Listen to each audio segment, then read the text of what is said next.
김용이 구속이 됐다 해가지고 협치를 거부한다? 그럼 민당 자체가 쓸 수가 없습니다. 이재명 대표와 그 주변 측근들의 리스크가 예.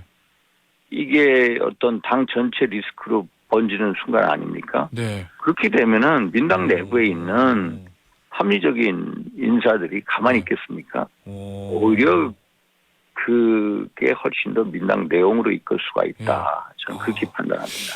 김태현의 정치쇼.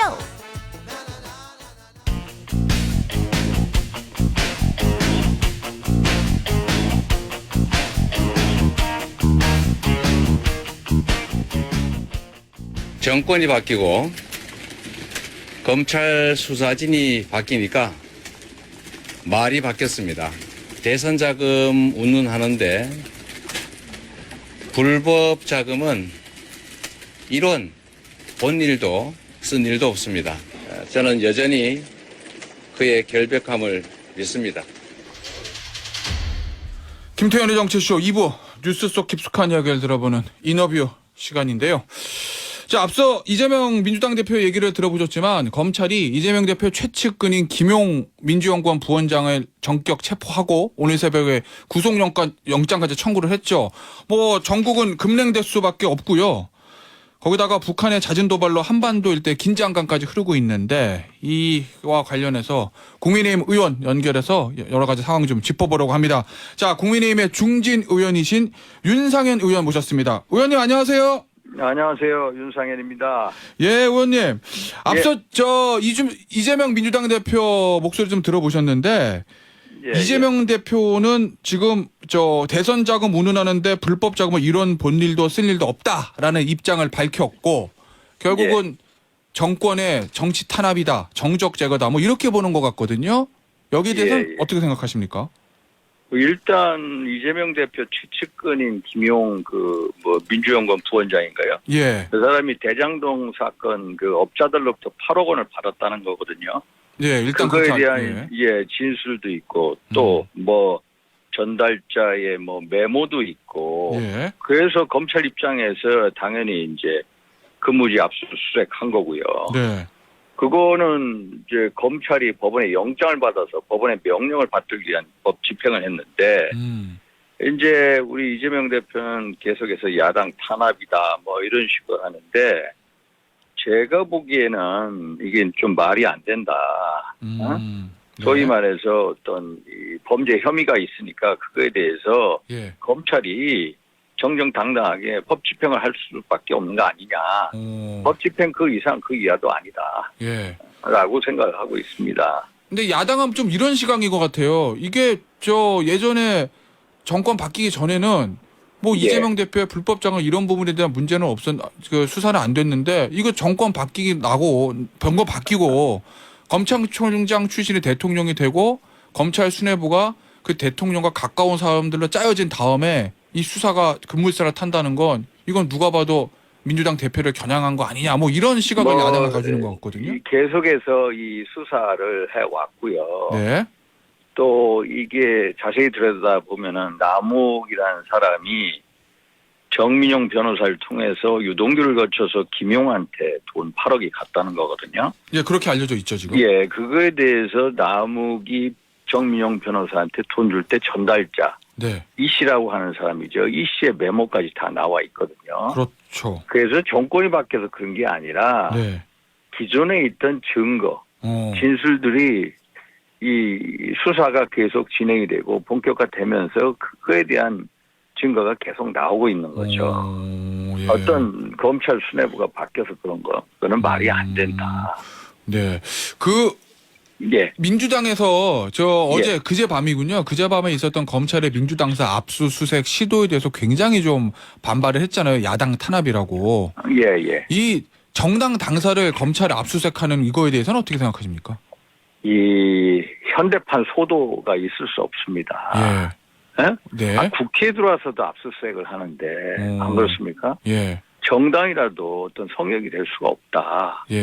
또 김용이라는 사람이 돈을 8억을 받았거든요.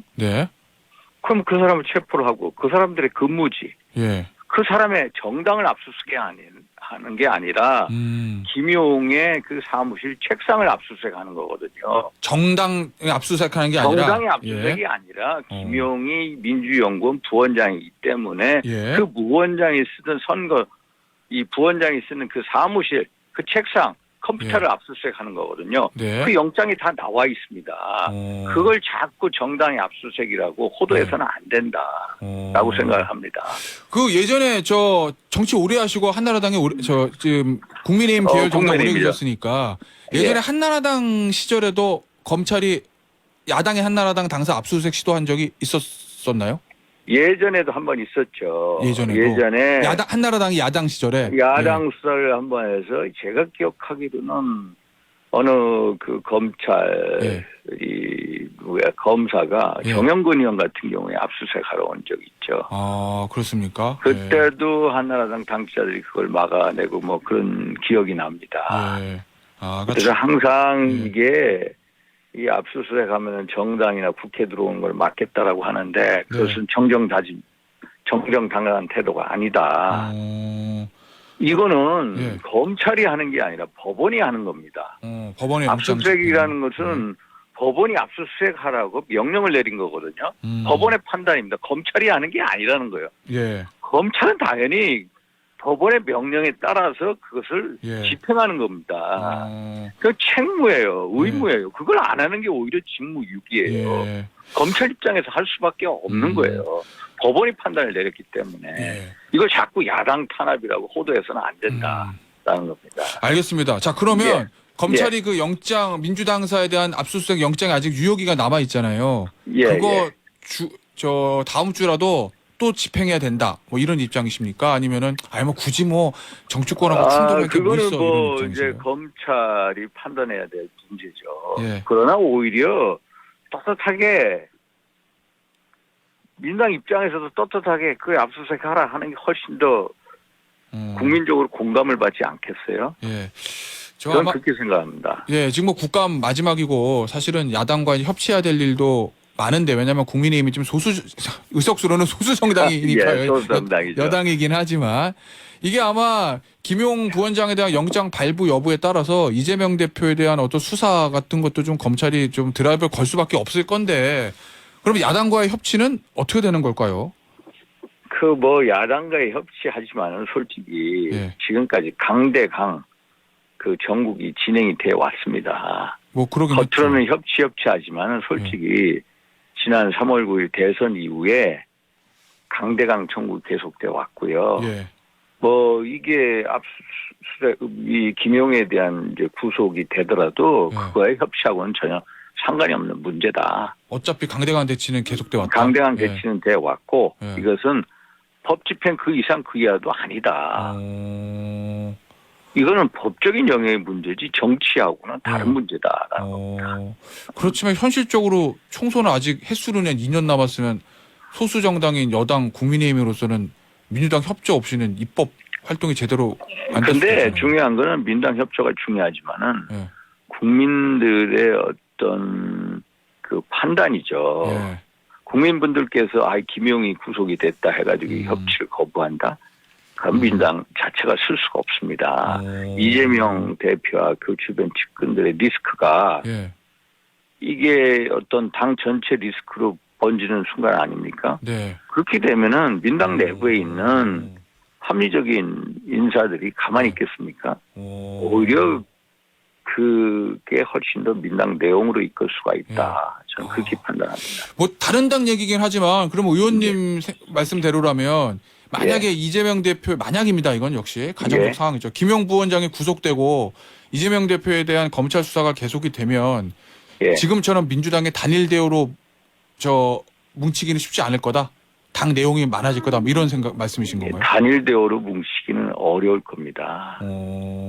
이재명 대표는 솔직히 지금까지 대한민국 헌정사상이 이렇게 이 수많은 비리 혐의로 수사선상에 오른 사람이 있겠느냐. 솔직히 없습니다. 네. 그래서 민당 내부에서도 이재명 대표 개인의 이 사법 리스크가 왜 당 전체가 책임을 져야 되느냐. 네. 대표적으로 서른 의원 같은 분 있지 않습니까? 예. 작년부터 계속해서 당 리스크로 전환되기 전에 예. 대통령 후보로 나서지 말라 공개적으로 얘기하셨잖아요. 예. 이게 더욱더 이제 이 문제 표면화 될 거다라고 저는 보고 있습니다. 알겠습니다.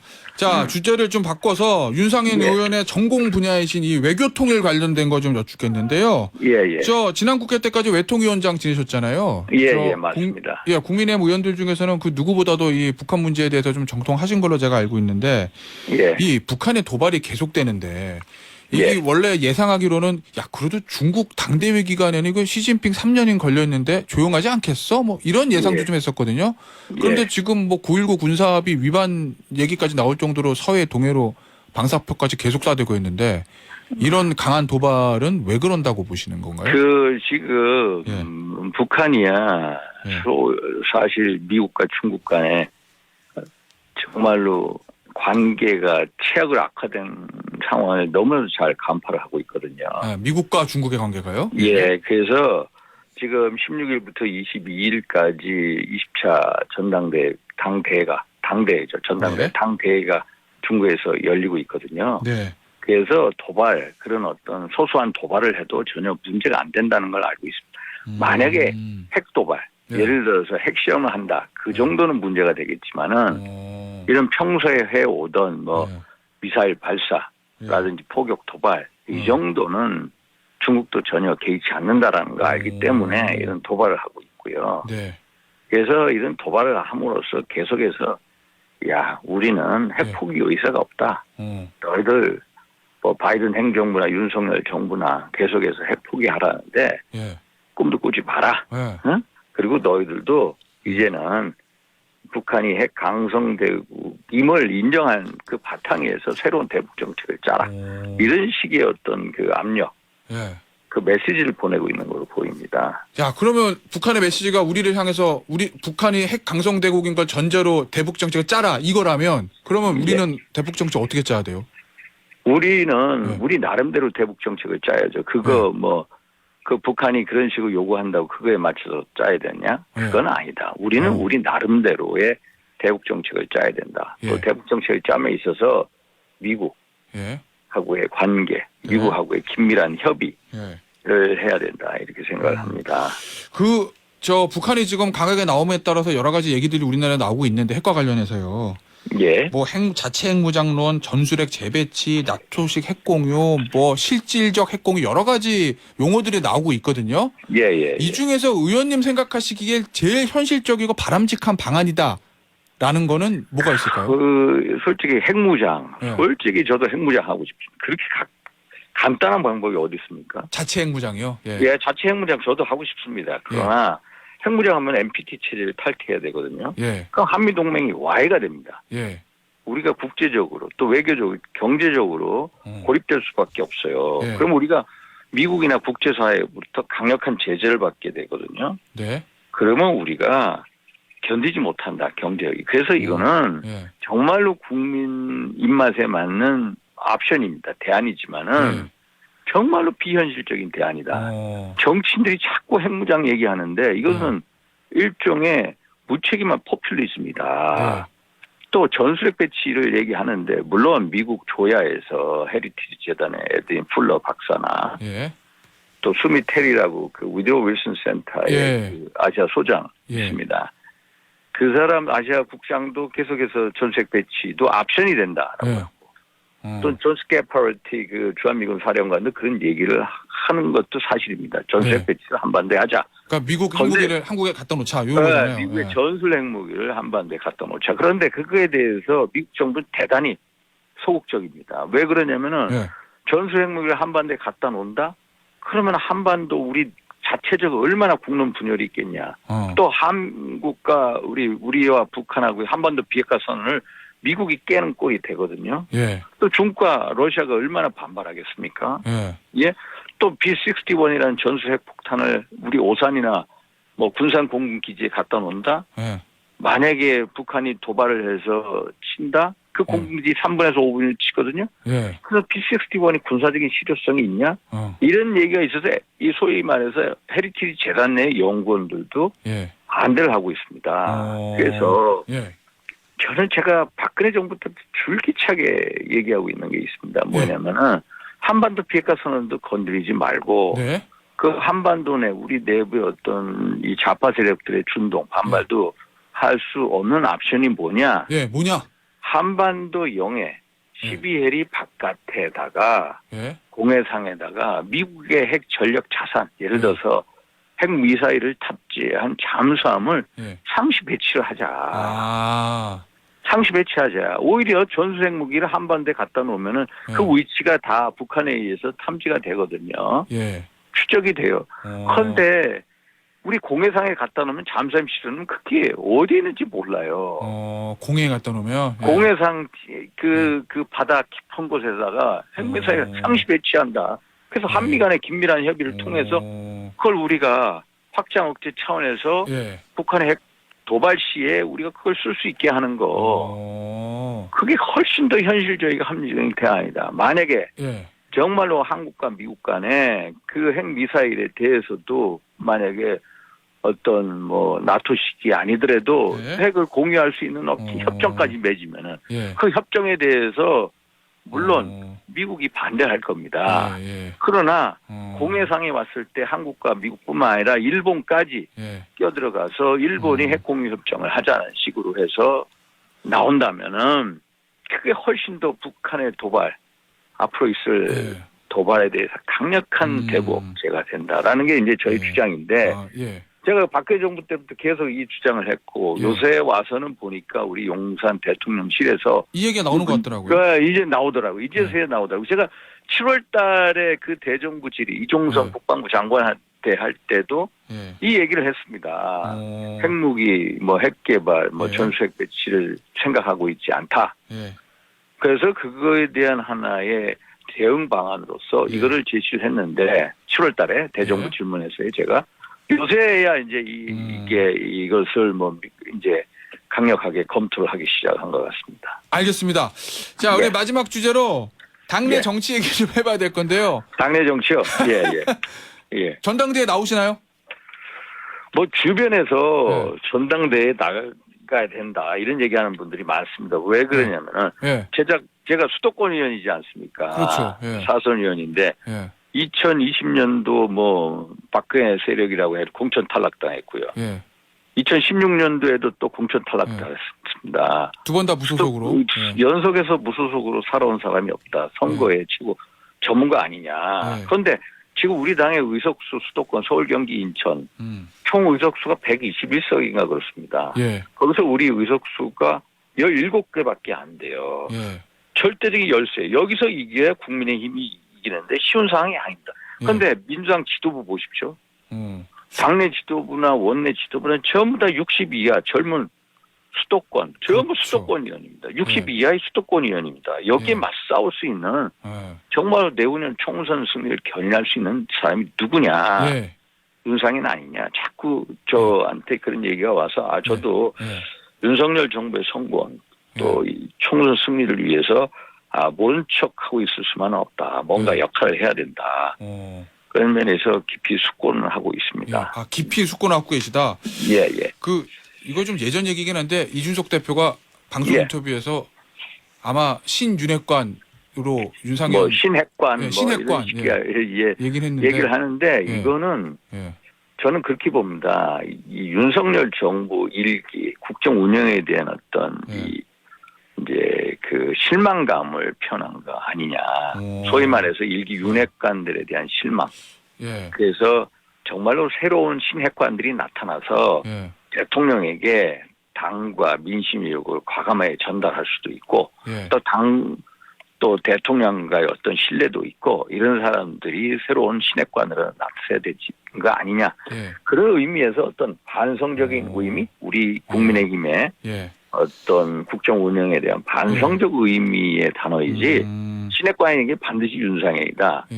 그거는 아니다라고 저는 봅니다. 아, 알겠습니다. 이 뭐 예. 전당대회 관련해서 당내 정치 관련해서 우리 의원님께 여러 가지 여쭐 예. 것들이 더 있는데 저희가 또 예. 불러주세요. 예, 시간 관계상 예. 오늘은 여기서 마무리하고요. 다음에 예. 저희 스튜디오로 한번 나와주세요, 의원님. 예, 감사합니다. 그러겠습니다. 예, 감사합니다.